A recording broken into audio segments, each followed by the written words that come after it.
DEVS is a new 8-episode sci-fi miniseries on FX and Hulu created by Garland, the director who gave us Ex Machina and Annihilation.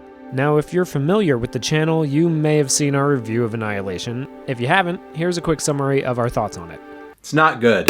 Check out that video if you haven't already for a full breakdown of just how not good that movie is. Now, Ex Machina, on the other hand, is quite good, maybe even great. So when we heard that Garland had a new show on Hulu, one that, like Ex Machina, he was writing and directing himself, we felt we ought to check it out. After all, maybe Annihilation was just a fluke. Just a poor adaptation of another writer's material. It was an adaptation which was a memory of the book. So instead of going back and rereading it and underlining passages, I did an adaptation from my experience of having read it without going back to the book. What? Now, Hugh and I both went into this show with low expectations. Personally, I would not under any circumstances go into DEVS with the same excitement with which I went into Annihilation. After Ex Machina, I was very excited for Garland's next project, and the trailers for Annihilation were very intriguing. However, the movie turned out to be a colossally frustrating mess, and as the saying goes, fool me once, shame on you, Garland. Fool me twice. If fool me, we can't get fooled again. And so, we went in with low expectations. And yet somehow DEVS turned out to be even worse than we anticipated. The writing is clumsy and amateurish. The acting is stilted and unnatural. The dialogue is mind-numbing and cringe-inducing. The core premise of the science part of the science fiction doesn't make sense. And perhaps worst of all, the show is the textbook definition of pretentious. Oh shit. That's elegant. That's fucking beautiful. I love it. Yeah, you do. For those who haven't seen DEVS, here's a basic outline of the premise. The story of DEVS takes place in Silicon Valley, either in the present or the not-so-distant future, and centers around a young couple, Sergey and Lily, who are both employed at a fictional tech company named Amaya. Amaya's founder and CEO is Forrest, played by Nick Offerman. And in addition to running a massive tech corporation, he is developing an incredibly powerful technology in a secret project called DEVS. The DEVS team are the elite of Amaya's employees, and they work on the highly secretive project in a highly secretive facility. Sergey, after showing aptitude relevant to the DEVS project, is tapped to join the team, but what he discovers at the DEVS facility will change everything. Or will it? This changes everything. If it's true, it literally changes every single thing. No, if it's true, it changes absolutely nothing. Let's just jump in.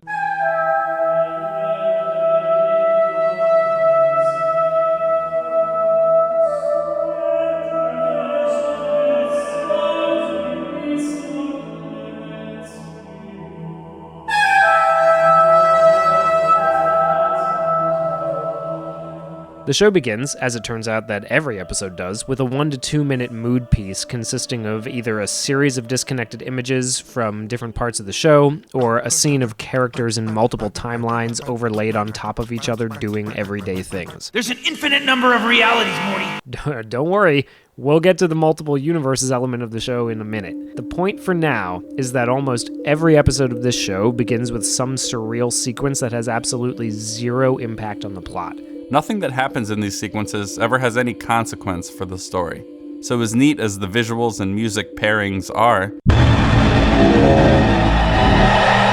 they become profoundly uninteresting as the show goes on because you start to realize that nothing you're watching is important. Furthermore, you might think from watching these sequences that the rest of the show will be this surreal and this dreamlike. But you'd be wrong. What follows is pretty rote, bland, and by-the-numbers sci-fi. So here's our first proper scene. It features Sergey and Lily having a debate about tech things over breakfast. It's not controversial, it's standard. Well, semi-standard, but okay. Standard that elliptical curve is inherently better than RSA. You realize you're saying this as someone who doesn't work in encryption to someone who does? So you're saying they are equal? Both are weak to attack from quantum computers, so by sharing the same weak point, are equally weak. RSA is still more brute forceable. This conversation is meant to establish that they are both techie types, and Absolutely nothing else. Nothing about the specifics of the technologies they're discussing, RSA, elliptical curve, etc., has any future relevance to the plot. Even the exposition that Lily works in encryption actually manages to have no future relevance to the story at all. So they leave for work, and in doing so have to step over a homeless person living on the steps of their apartment building. Dude, please. Hey, Lily. How you doing, Pete? Oh, I'm good. You guys have a great day, Be all you can be. Well, at least the show acknowledges the massive homeless problem the city of San Francisco has. According to the Department of Homelessness and Supportive Housing, 7,500 people currently call the streets of San Francisco home. But strangely, he's one of the only homeless people we'll ever see in the show. And even stranger is what the show ends up doing with this character, but we'll get there in due time. So they board a company shuttle to take them to the Amaya campus out in the Silicon Valley woods somewhere, and as they approach, we get our first glimpse of this monstrosity.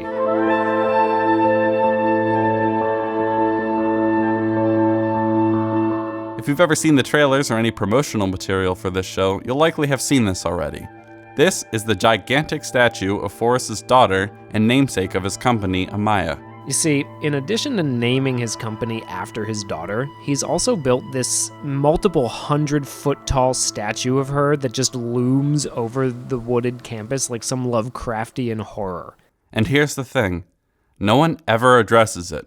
No one, at any point in the show, ever acknowledges how weird this thing is. I mean, look at it. Look how uncanny it is. This is what his daughter actually looked like, and this is the abomination they built in her likeness. It looks like a several 100-foot tall human character from the original Toy Story.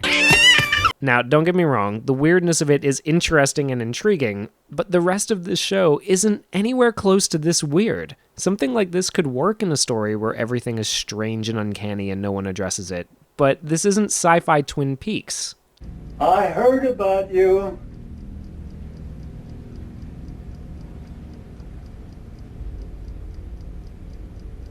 This is an otherwise grounded and, air quote, realistic science fiction story that takes place in our world, or close enough to it. And yet, no one ever makes a passing comment about how strange this statue is. It's meant to be an iconic part of the show, but aside from one shot in the entire 8 episodes, no one ever so much as glances at it. It could just as easily not be there, and literally nothing about the story would change. Next, we learn that Sergey has a big day today. Hey, we're gonna nail it today. You bet. As he leaves Lily to head into a building where he and his small team have a meeting and demonstration planned for the big man himself. Forrest, who, even though he is apparently late, Guys, sorry we're late. stands outside the meeting room with his assistant for a few moments, just creepily staring at them before he decides to come in. I don't know if this is a blocking mistake or an editing mistake or what, but it's a little odd, don't you think? He says that he's late because he's been putting out fires all day. I was putting out fires. Seems the world is pissed because our qubits work and theirs don't. So one of our competitors planted a New York Times story suggesting we get government oversight, which was nice. Anyway, we're here. We have 15 minutes, and you have some cool stuff to show us. This, I think, rather succinctly, sums up pretty well his role as the CEO of this tech company.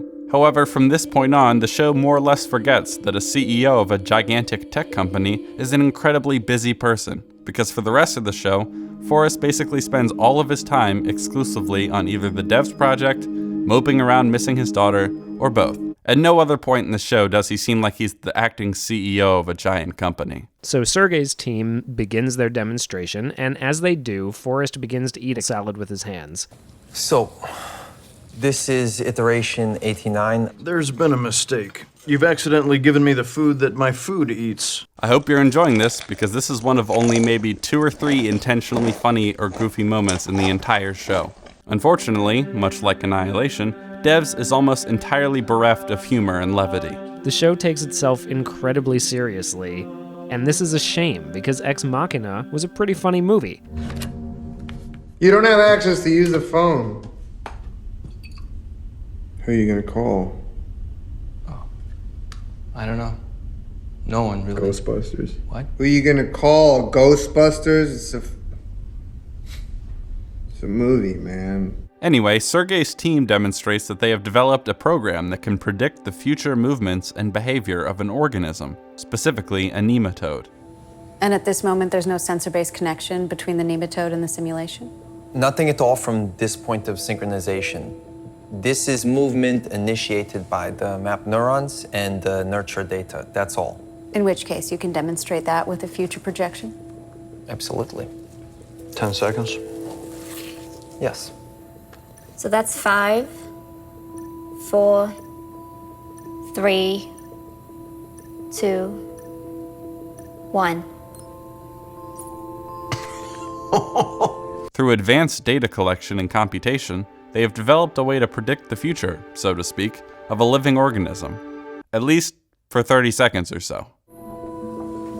Okay, and so about 30 seconds from the moment we synchronize, we start to lose correlation. Forrest asks why they think the prediction model breaks down. Sheer complexity. The numbers we're crunching go insane. Or? It's a quantum type problem. Somewhere in the multiverse, there's a world where the two stay in sync. But it's not this one. Not a fan of the multiverse theory. I'd go with the former. This is interesting. And when I first watched it, it really piqued my interest in the show.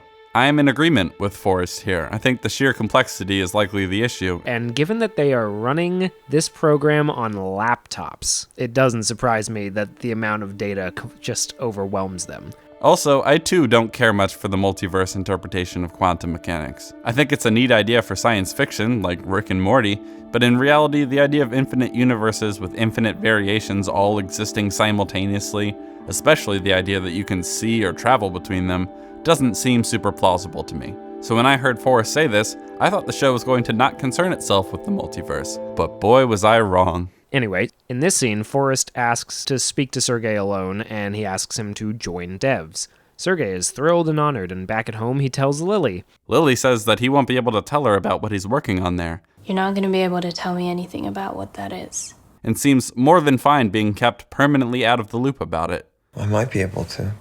No. I'm saying let's keep it simple. You tell me nothing, and I never ask. Otherwise, it could be a thing between us, you know? I'm assuming this scene is meant to show that Lily is a super supportive girlfriend and all that, but because of the way she doesn't even seem interested in what the DEVS project is, she just comes across as not a naturally curious person. The next day, Sergey is called in to undergo a security check with the head of security of Amaya before he can be allowed to join the DEVS team. The security check apparently begins by expositing Sergey's backstory at him and just having him confirm it. Born Moscow. Moved to the US age 22. MIT. Then a failed startup. Then another. And then here. For 3 years. Yes. Oh yeah, by the way, you may have noticed that our boy Sergey here is Russian. Now, is it just me, or is his accent absolutely terrible? So you're saying they are equal? Just tell me it's still alive. Today I'm going to talk about Russian English. There's some words and sounds in English that Russian immigrants just cannot pronounce, okay? Not possible. The simplest organism we could find, but yes, we did. I don't know about you, but this guy is not convincing to me at all. Granted, Russian accented English is difficult for non-Russians to pull off. It's one of the reasons both Chernobyl and the death of Stalin just didn't even attempt it.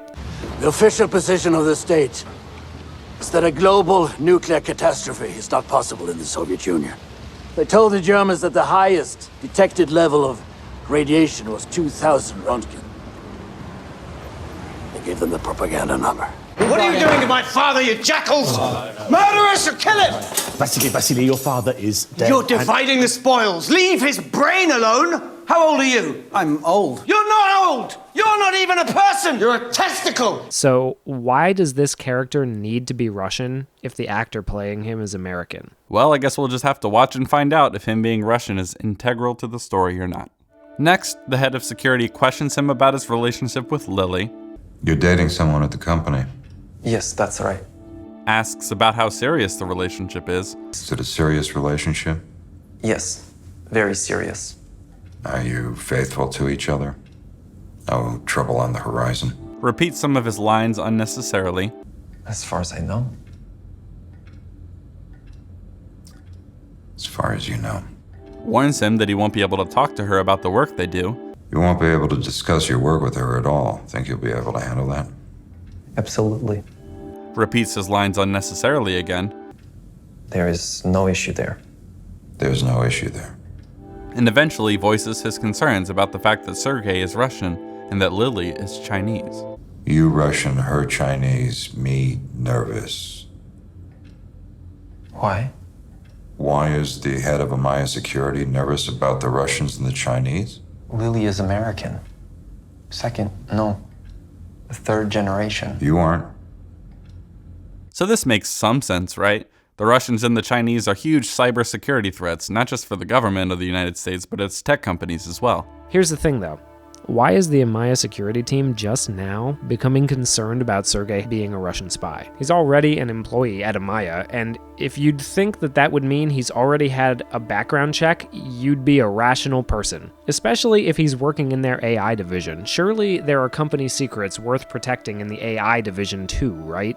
But I guess that's not important, because he passes the interview portion and proceeds with the rest of the security check. Meanwhile, Lily and her team in the encryption division, unprompted by anything, just start a nerd dick measuring contest to see who can name the most numbers in the Fibonacci sequence. 1. 1, Oh my god, you guys. 2. 3, 5. 8, 13. 21, 34. 55, 89. 144, 233. 377, 610. 987, 1597. 2584. 4. Hesitation. 181. 6765. 1. 0. Fuck. Go on, hit me. 10946. You got them memorized. No. You are a fucking machine, Lily. Oh, she doesn't even have the numbers memorized. She can just do the math in her head because she's like wicked smart. This scene is here to make you think that Lily is just real heckin' smart, but later in the show, she makes a series of really dumb decisions and never actually uses her specialized skills in the field of encryption at all. It's almost like Alex Garland doesn't know how to show you that she's smart with clever writing, so he has to tell you with clumsy and cringy scenes like this one. Lily looks up and sees Sergei heading into DEVS. Sergei is going in. Whoa. Yeah. Whoa. Yeah. Unfortunately, the problems with Lily and her acting have only just begun. Now, she's a dancer, so I know she's capable of expressing herself with her physicality, but in shots like these, she looks like she's posing rather than acting. Sergei walks through the woods towards the DEVS building with Forrest, and they discuss what little Sergei knows about what they do at DEVS. So tell me about DEVS. I can't tell you anything. No one knows what the DEVS team does except the DEVS team. I wouldn't even say. The DEVS team knows what the DEVS team does.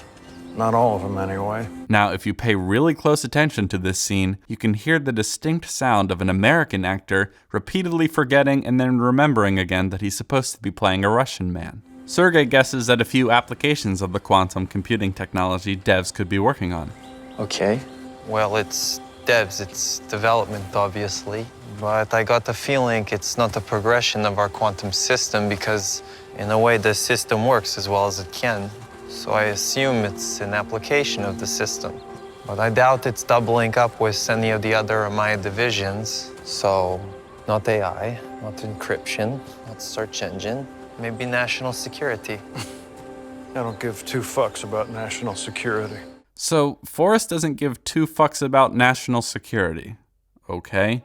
He should, and he'd be an idiot if he truly didn't, considering his company and workforce are located in America, but I guess it makes sense that he would say this if he's the delusional, globalist, Silicon Valley tech elite kind of guy. Then he says biotech is a misuse of resources. Biotech? A misuse of resources.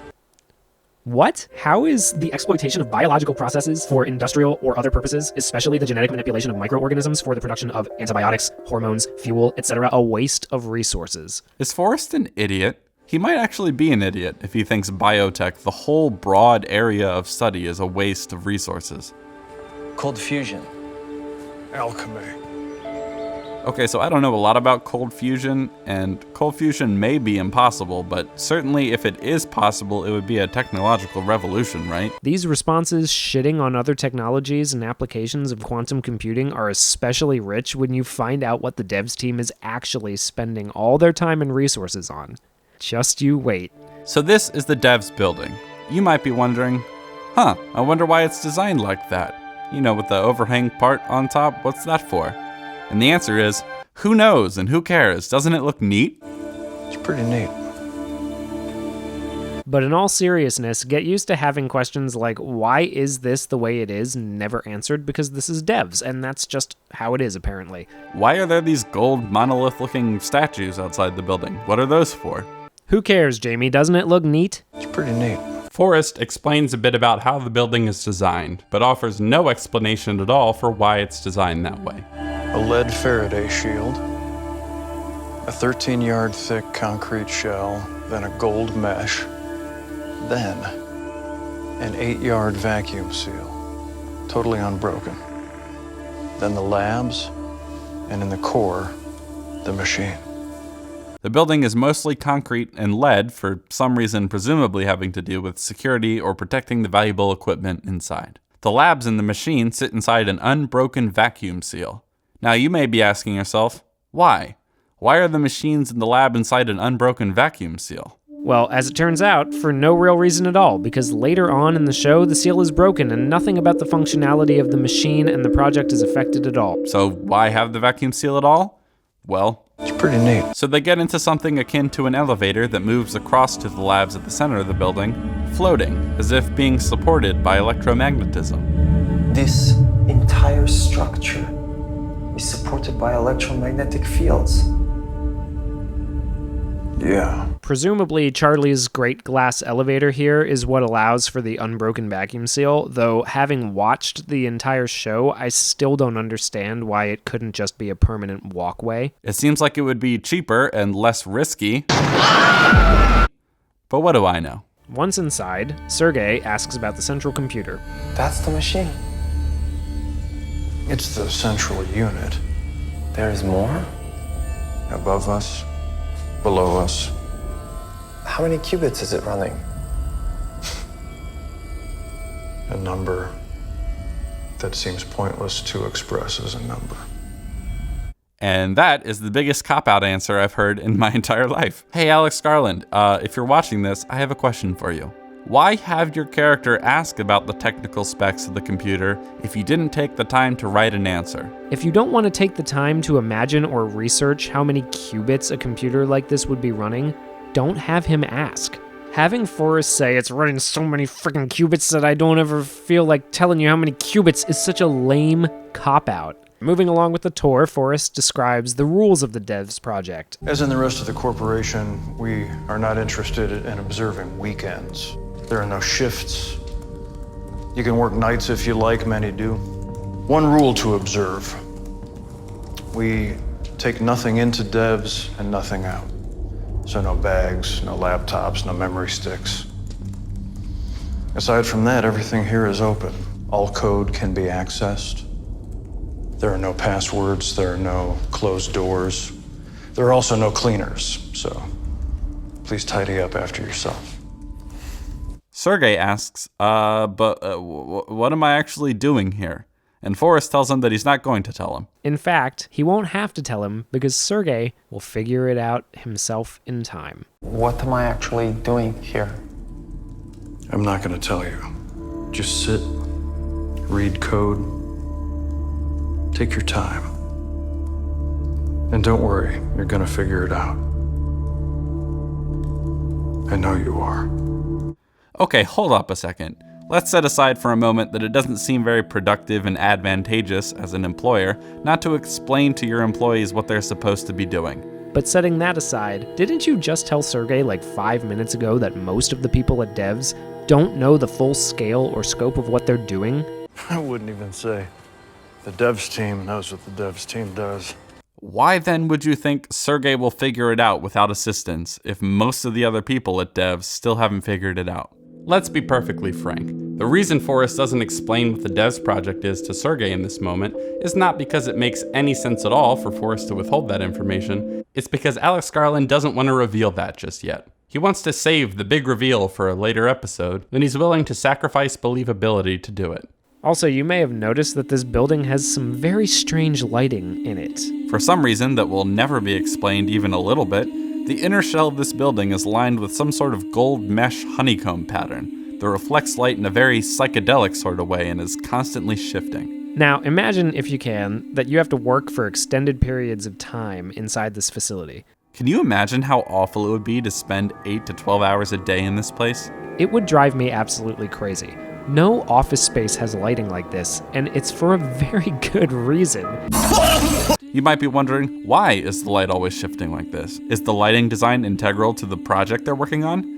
And of course, the answer is no. There is no reason given in the story for why their most valuable and important building has such a strange lighting setup. The light is not a part of the tech they're working on. It's not there to be conducive to the health or productivity of their employees. It's just there to look cool.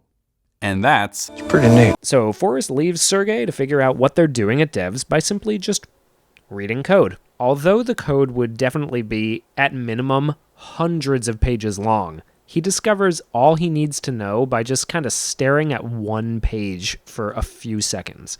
Sergey becomes so overwhelmed by what he discovers that he has to go freak out and then throw up in the bathroom. What did he just discover? What are they doing at DEVS? Whatever it is, it must be pretty intense to say the least. Consider me intrigued.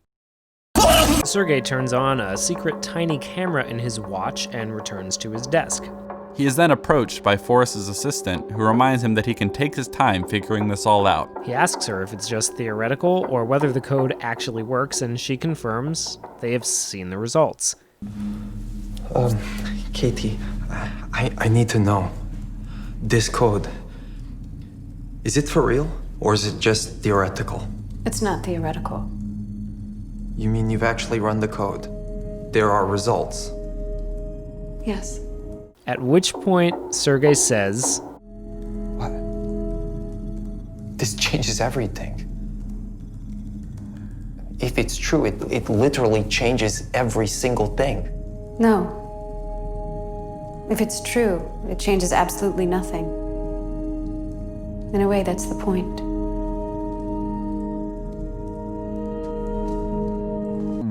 What on earth does that mean? At the moment, it's just vague, ambiguous dialogue meant to be intriguing without revealing anything yet, but I'll tell you right now that this exchange makes no sense once we learn what the DEVS system actually does.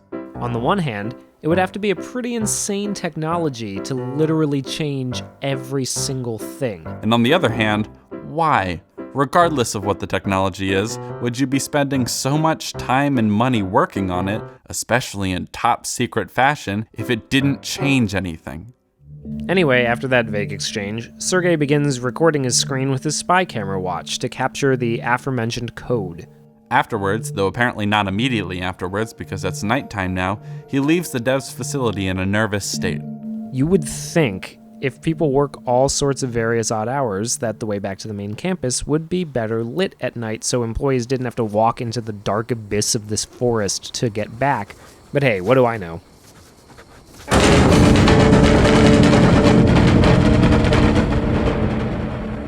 Surprise! It's Forrest, waiting for Sergey in the woods. I guess that's why the lights weren't on, so Forrest could be really dramatic.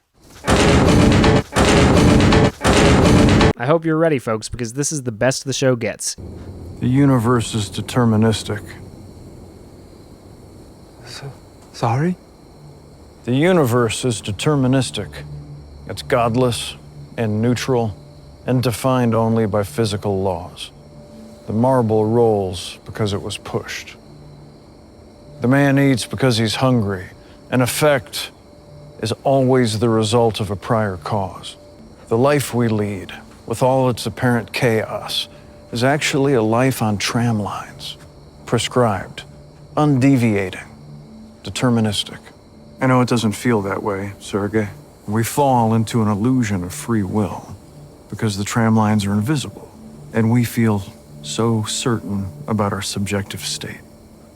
Our feelings, our opinions, judgments, decisions. You joined my company, gained our trust, gained my trust, then stole my code on your James Bond wristwatch.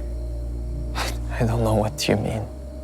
That would appear to be the result of some decisions, wouldn't it? About where you placed your allegiance, about who you would betray. But if we live in a deterministic universe, then those decisions can only have been the result of something prior. Where you were born, how you were brought up. The physical construction of your particular brain. It's the nature-nurture matrix, exactly like the nematode worm in your simulation. It's more complex, more nuanced, but still, at the end of the day, cause and effect. I hope you understand what I'm saying, Sergei. This is forgiveness. This is absolution. You made no decision to betray me. You could only have done what you did. So Forrest, having discovered that Sergei planned to steal his code and betray him, confronts him about it. He lays out his philosophy for Sergei, one based on a materialistic and deterministic worldview, and I think this is pretty fascinating. I can totally buy Forrest having this attitude. I find it especially interesting that because of this worldview, he decides to offer Sergei the chance at forgiveness and absolution. He gives Sergei the chance to change his mind and not go through with his plan. But Sergei panics and runs, conveniently for Forrest, right into the security officer waiting behind one of the trees, who tackles him, puts a bag over his head, and suffocates him to death.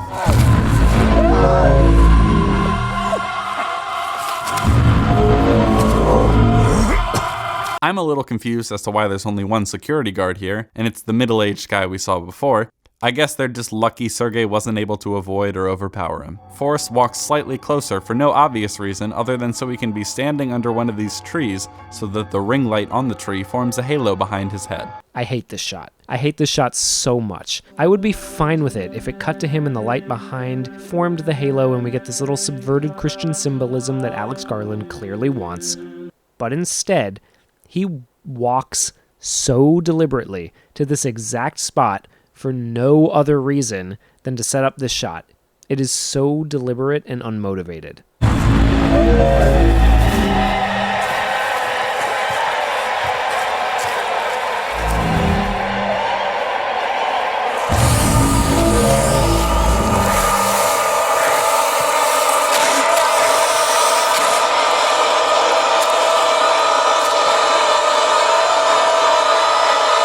So anyway, Sergei's dead. To be fair, it is a fairly bold move to kill off one of your main characters in the first episode of your TV show, so I guess we'll give him points for that. Honestly though, I was just relieved to know I wouldn't have to hear any more of this terrible Russian accent. Meanwhile, Lily sits at home wondering why Sergei hasn't come home yet. She calls Sergei's phone and it goes to voicemail. Hello, you have reached Sergei Pavlov. I am currently unavailable. Sergei Pavlov? Really? When he doesn't answer, Lily says aloud to herself, What the fuck? Yeah, get used to this too. Characters saying out loud exactly what they're thinking in their heads. It's almost as if the writer-director doesn't know how to show that someone is thinking what the fuck to themselves, so he just has them say it out loud.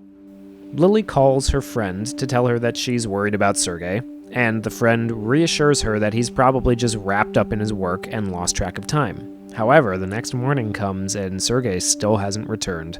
Again, Lily says out loud exactly what she's thinking. No. So she goes in to meet with the head of security at Amaya, the same guy who killed Sergei.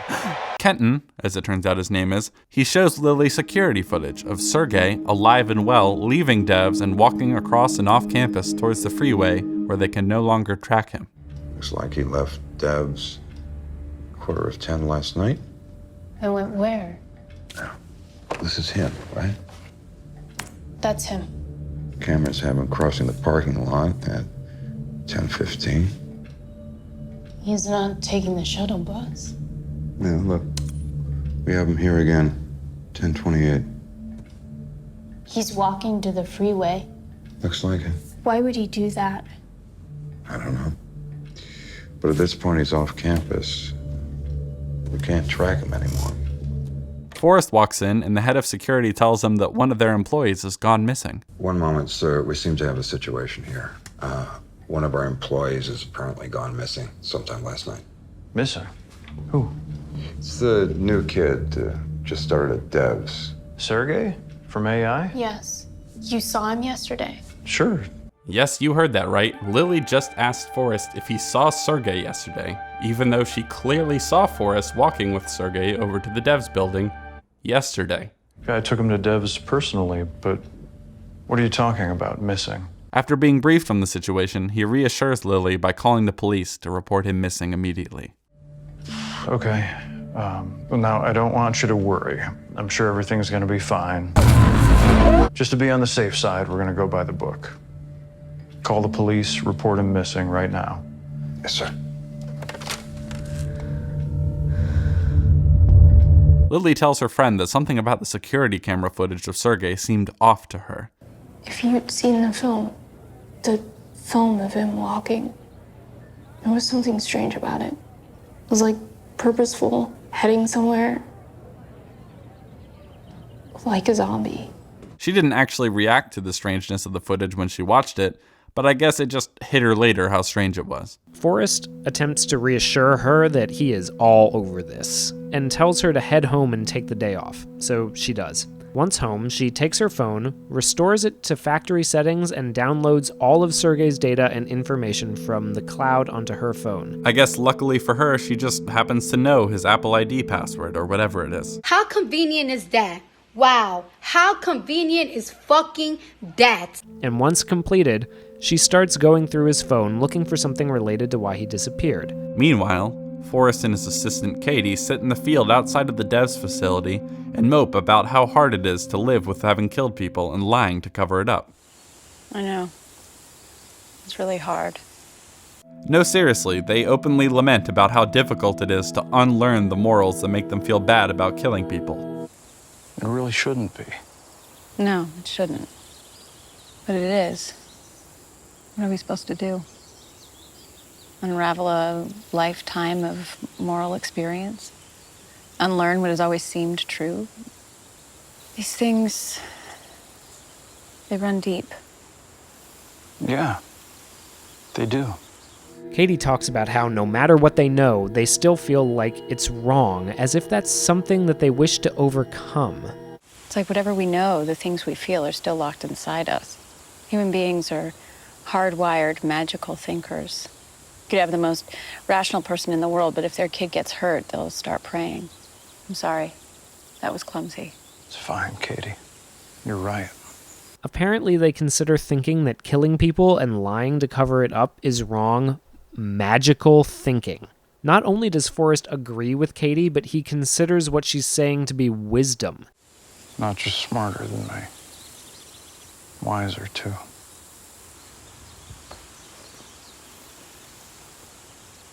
These people are so obnoxious. Lily, still going through Sergey's phone data, discovers a Sudoku app. Apparently, she's surprised to find this because she knows he hates Sudoku, which she says out loud. Sudoku. To an empty room. You hate Sudoku. As it turns out, the app is password protected. Password protected? Yeah, that's what I just said. What the fuck? She attempts to guess the password and is unsuccessful, at which point the app tells her that 2 more failed attempts will cause a data wipe. Whoa. Whoa indeed, Lily. So, obviously, we, the audience, know the Sudoku app is some sort of front for something more secretive, likely to do with Sergey being a Russian spy. With that in mind, why would the app announce so clearly that it will wipe the data after 2 more failed attempts? Isn't that drawing attention to the fact that it's a front or something? Wouldn't it be more secure if it didn't announce that? So Lily decides to pay a visit to a guy named Jamie, who, unfortunately for everyone watching, is portrayed in the same terribly stilted and detached way as Lily. Oh no. If you're wondering who Jamie is, what his relationship is to Lily, and why he responded, "Oh no," to seeing her, well, you just sit back and relax. Don't bother leaning in and being invested in the answers to those questions, because you don't need to do any work to discover for yourself, based on their behavior, what their backstory is. They're just gonna spell it all out for you. I know there's a lot we need to talk about. Yeah, there is. Because here's what happened. I was completely in love with you. And I thought you were in love with me. And you land an amazing new job at Amaya, and I couldn't be happier, because you're really moving forwards in life. And then the job starts, and almost at once something changes. And I realized you're not just moving forward with the job, you're moving forwards from me. So eventually I ask if you want to split up. I'm hoping more than anything you're gonna say no, but you say yes. And that same afternoon I leave our apartment with 2 bags, and I never hear from you again. I'm sorry. I hear about you, though. I hear about you the whole time. I hear you started seeing some AI coder called Sergey. And I hear that he's moved into the apartment we used to share, but I don't hear from you. For 2 years. This scene is awful. It's worse than most student films I've seen, except that it's fairly well shot. No one talks like this. I can't believe I even need to say this, but both of these characters already know what happened between them. Here's what happened. And they would not feel the need to say it all out loud for the audience's sake. Here's how this scene could have gone. This scene could have started with, "I haven't heard from you in 2 years." And then we just cut all the other stuff out. We could have seen from their behavior, their body language, the tone of their voice, the history they had together, and inferred the rest. Or at least enough of the rest. You see, Lessons from a Screenplay made a great video a while back about Ex Machina, in which he discovered that from the original script to the final film, pages and pages of unnecessary dialogue had been left on the cutting room floor. How long until we get to his estate? We've been flying over his estate for the past 2 hours. Now let's take a look at the same scene in the screenplay.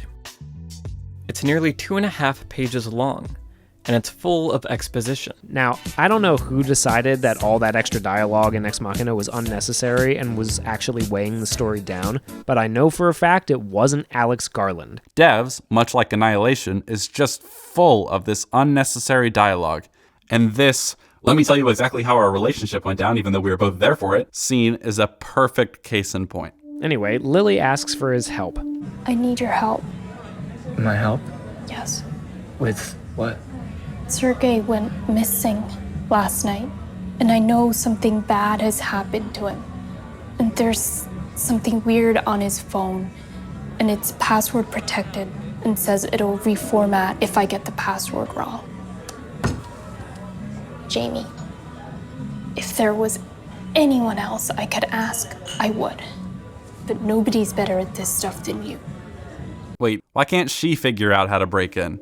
I know encryption and hacking aren't the same thing, and that being a supposed expert in encryption doesn't mean you'll know how to hack into a phone application.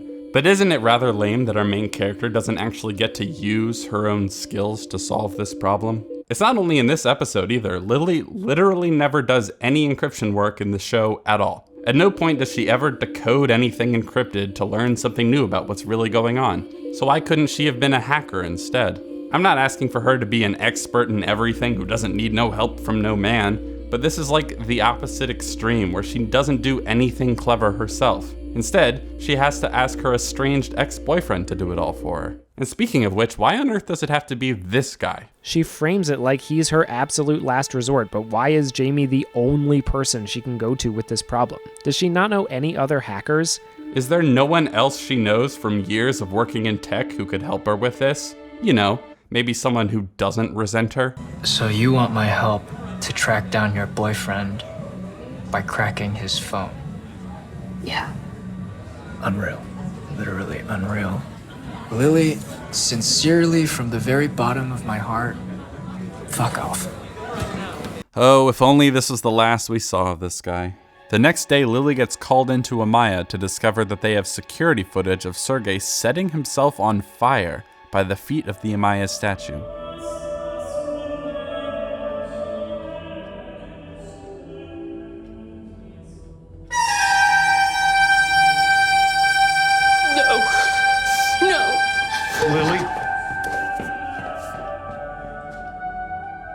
In disbelief, she runs outside and finds the charred remains of a body where the videos showed him self-immolating.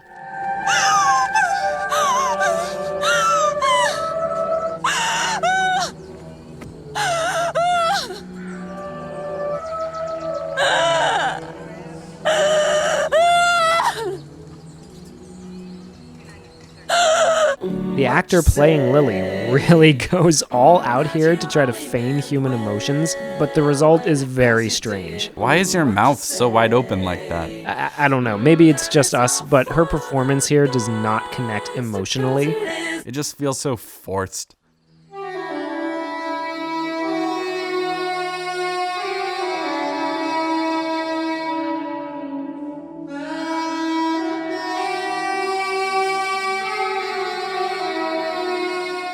And that's how the episode ends.